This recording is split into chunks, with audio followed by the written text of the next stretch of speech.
Today, we're going to talk about some open spaces and places that are pretty overwhelming at times. Look at that back there. Is that overwhelming to you? Some people it is. To me, it looks kind of exciting, and I'm kind of interested in that. But we want to talk about some of these spaces and places. Anybody ever walked into Walmart and went, man, it's awful loud in here. Or there's just a lot going on. It's hard to process that.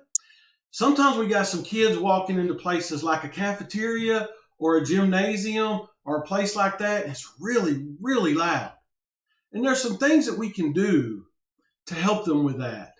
So a lot of times what I try to do with people is listen, it's not always the place that's the problem, but a place once again draws a picture for us and we remember that.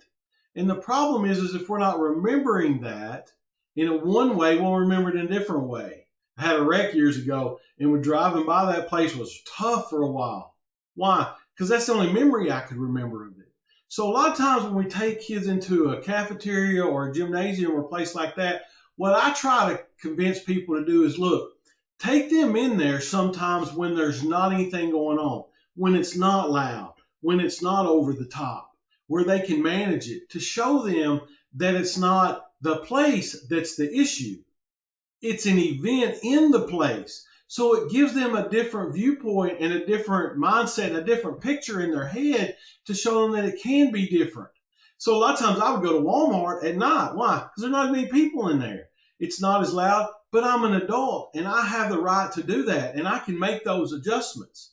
Another thing that we try to do sometimes when we take kids into places like that is headphones. You ever walk in places now and see people wearing headphones? People got earbuds in them. It's not a big deal. Now, back when I was growing up, if somebody saw that, they'd go, man, what are you doing? That's weird. That's crazy. We're not doing that. We don't live in that day and time anymore. And that's what's funny about it, is we can do different things that way to try to help people manage what they got going on. Headphones are a great thing. I love them. I got a pair of them. I don't like going in places sometimes that are loud. Now, I usually don't wear the headphone. Why? Because I spent a lot of years trying to manage the emotions and the sensory things that go on with that. And that's pretty cool. But the big deal is I've learned those skills. Well, we got some little ones that are still trying to learn those skills. And we got some older ones that are too. Sometimes those hoodies they wear. I know that strikes a chord with some teachers and educators. But sometimes that is a sensory thing.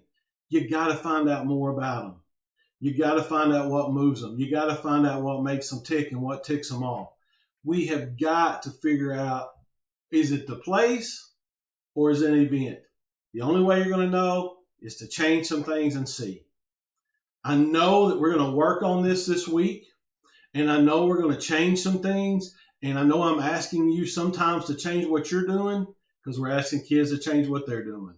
We can't model it if we're not going to expect it, and vice versa. It's just how that works.